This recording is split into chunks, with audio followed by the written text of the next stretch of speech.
Hey, welcome back to the garage. This is part 3 of the C4 transmission overhaul for the 66 Mustang. Again, it's not an instructional video, it's just how I did it and some of the highlights of the build. Word to the wise, when you're, I may have stated this in some other videos, but when you order your transmission overhaul kit, nothing's identified for what they are for. So all the individual seals and parts, they don't come right out and tell you, hey, this is for this is for that. The only things that's really easily identifiable is all the clutches and steels and some gaskets and stuff like that. It's pretty obvious what they are, but there's a segment in here on the seals, or the rubber seals for the servos and stuff like that. They don't tell you which ones to use. I couldn't find. Some of them are color coded, some of them aren't. So that takes a lot of research and educated guessing on what they're used for. So, hey, appreciate all my followers. If you're not following, hit that follow button, and please give me some likes on my videos. Appreciate it. Here's the one-way clutch, and I've got thrust washer number 9 installed in the case, and I got a little assembly goo on the back of it. I use the assembly goo. You can use Vaseline and put that on the back to just stick everything together. So I'm going to put the one-way clutch in there, and then it bolts from the back with 6 bolts. Then I'll torque them down. So I'm going to put the camera down and we're going to get doing that. Clutch in. See it up in there? There's a thrust washer behind that. The parking paw in, and the spring seems to work pretty good. Let me move this gear a little bit here, like that. So that's park. Okay, so I keep getting ahead of myself. I forgot to put the snap ring on the governor assembly. I'm going to call it the governor assembly. There's a snap ring that goes right here that holds it on, keeps it in place. I don't know, I just got ahead of myself. I got it in. We're going to put it back in, hopefully.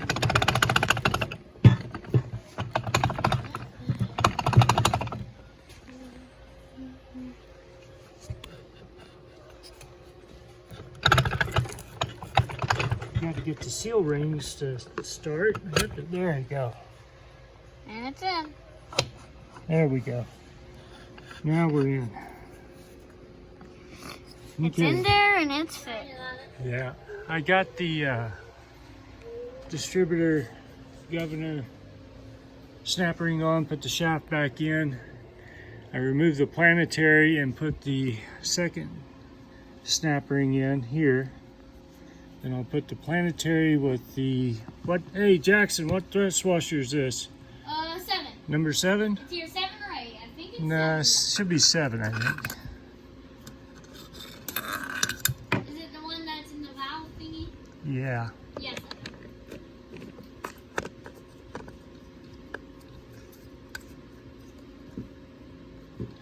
That's fun.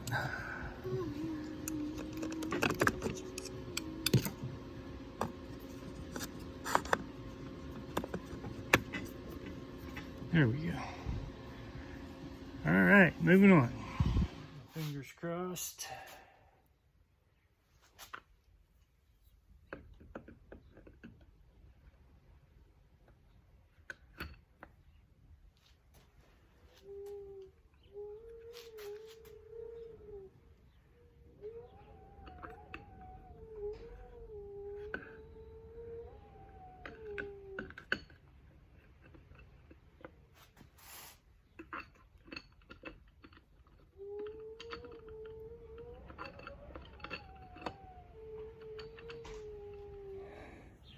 So now I thought what was hanging me up, I wasn't in there, so my thrust bearing wasn't all the way down and touching the other clutch.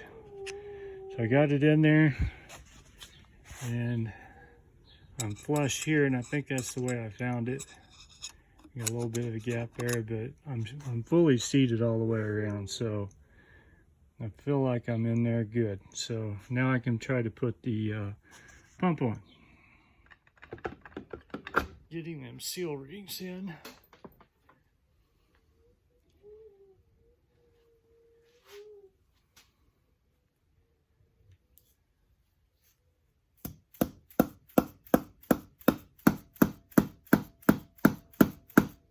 It looks like I'm there.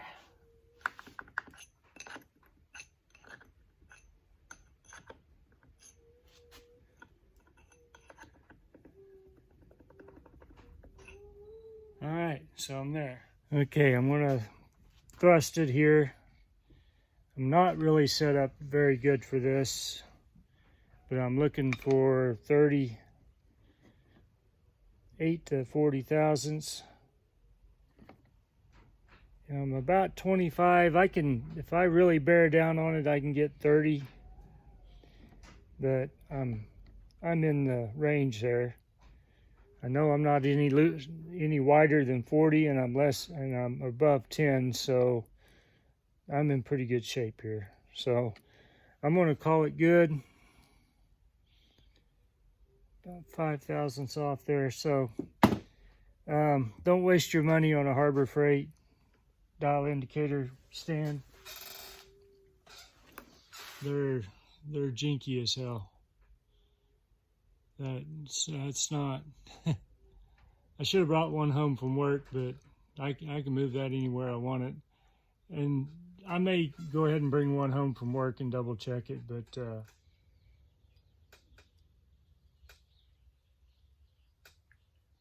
we'll put these together dry.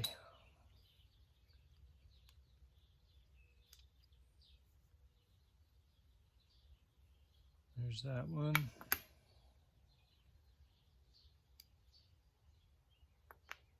Might be another way to check here.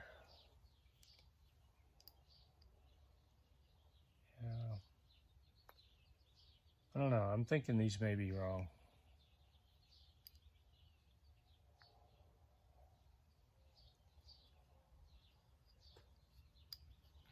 Good thing about this one, I don't have to drop the transmission out if it doesn't work. I don't know what I'm going to do. I can't find the right ones.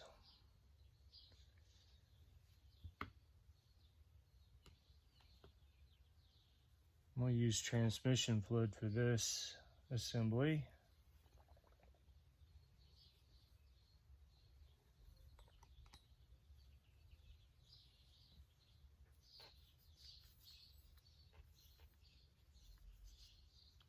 I just cleaned this up with brake clean and a rag, so.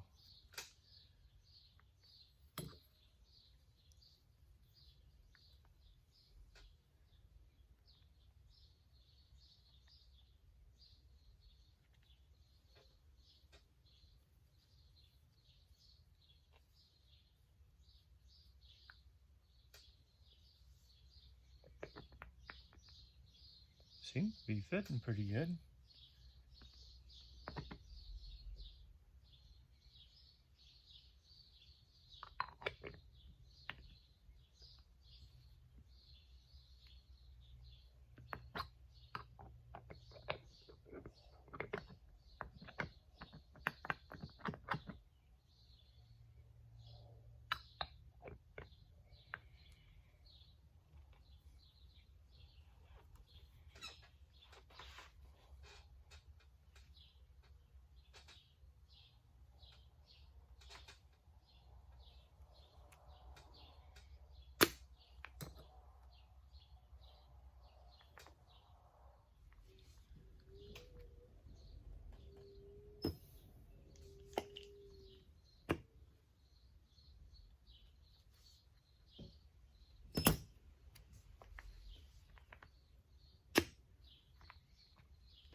Okay.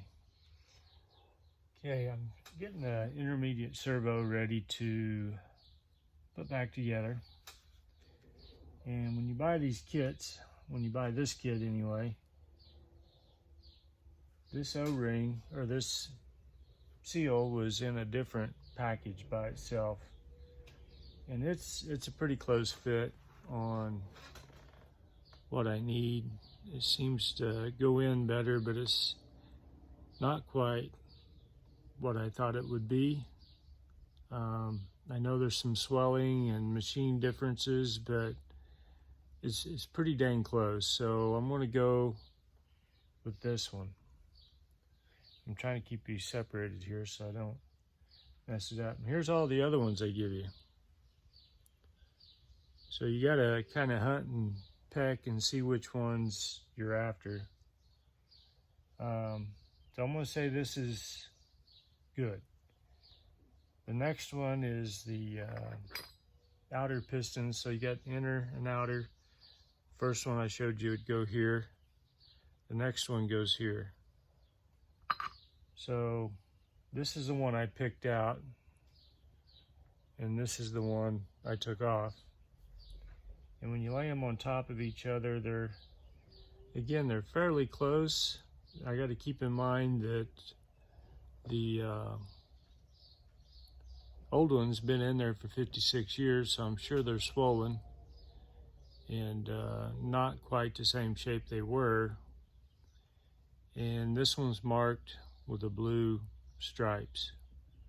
So I can't find any information anywhere on what color stripes they should be. And not all of these are color coded as well. So I'm going to choose this one for my outer piston. And then for the cover seal, this is the one. It's got a little white mark right here. This is the one I picked out of this mess. It's got a blue mark, and it's also got kind of a tan mark on it. Hope that's picking up there. But blue and tan, I chose the blue on this other one. When you hold them up, they're pretty close. So again, you got to keep in mind that they're probably swollen and old and hard and brittle, so it's about the best fit I got. So I'm going to go with what I got. I can't find anything that really matches what I had as far as the color code. The spring's got a color code that's either white or tan. The only thing that fit definitely was the gasket, but I think that's probably the only thing that didn't change in the years. So I'm going to put this thing together right quick and see how it functions. So I'll put the spring in first, and now I know it's in the right spot. And I'm going to turn that where it's lining up. And I got to get this turned.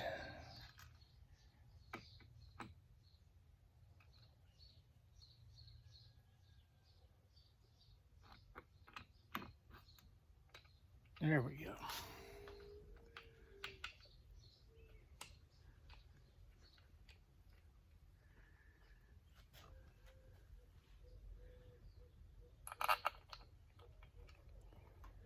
I didn't put any gasket sealer on this.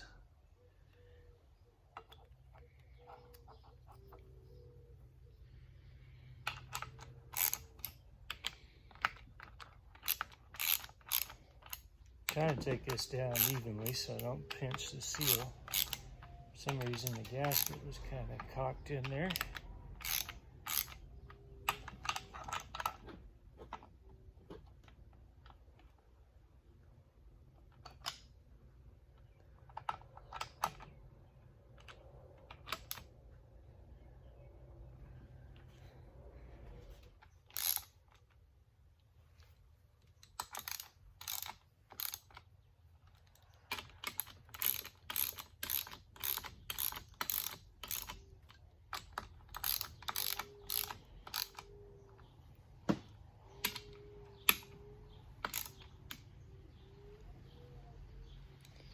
take these longer ones out and I replace them with the other two.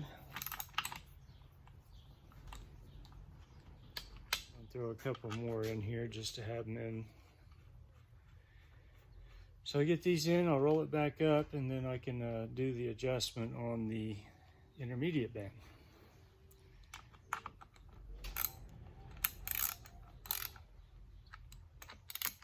Just going snug. I'll torque them later. This is the band strut. Hooks on this side of the band. There's a bigger one on the other side. Be the passenger side, I guess it would be. This one's on the driver's side. It goes in, and then this servo goes in there, and that strut band fits on the end there. So I put a little assembly glue on there. The problem I'm having is getting this cover on, because this is a jinky setup as far as I'm concerned. Hope I don't have any problems with it sealing. But I can't get any less tension off of it.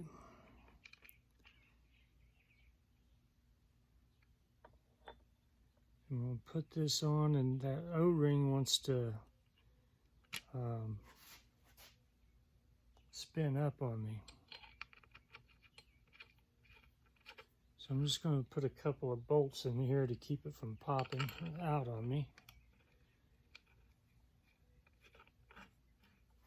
And get you over here so you can see the action. Okay, right here, that's where that seal is. So it looks like I got it now. But that servo cover is dished, and it wants to roll the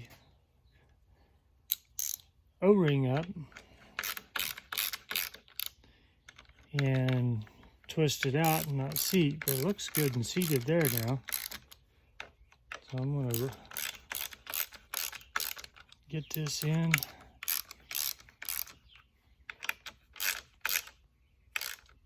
I think I got it.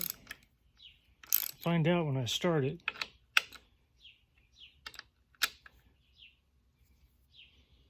Okay, that's your reverse servo. Runs your low reverse band.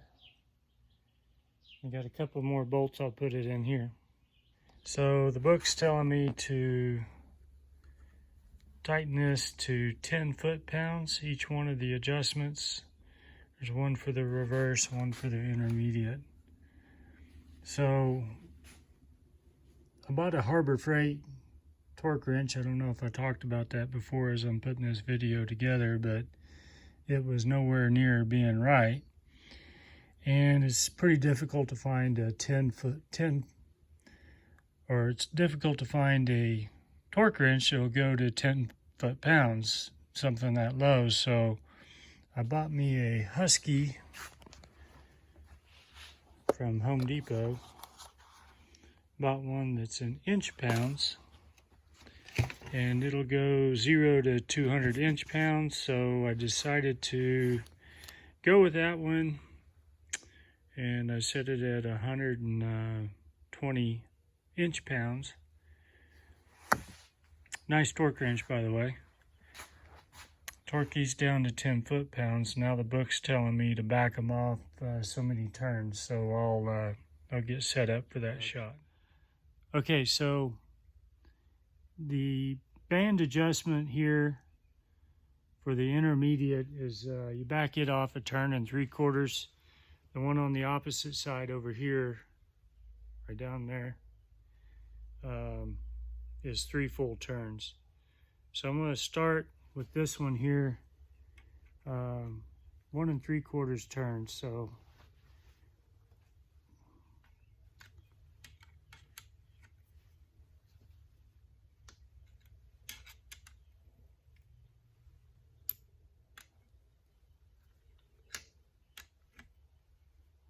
okay, there's one.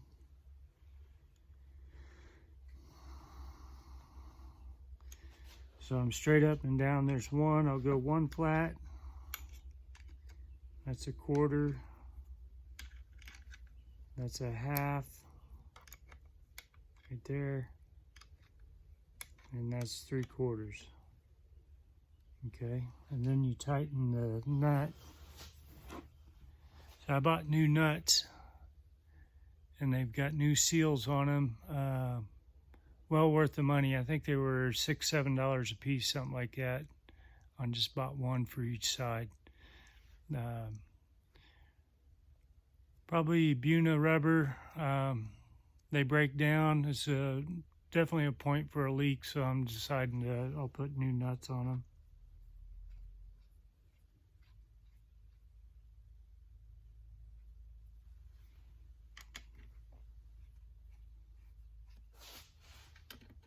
There we go.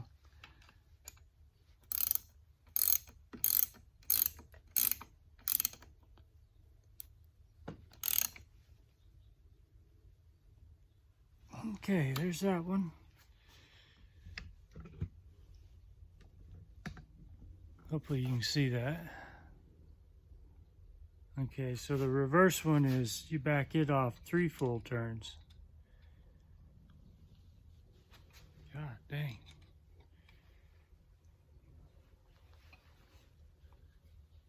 There's 1,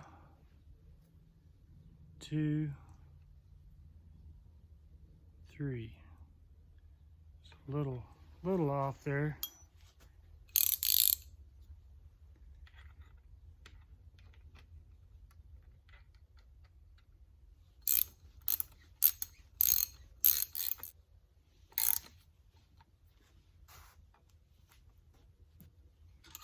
Okay, I'm going to see if there's a torque value on those.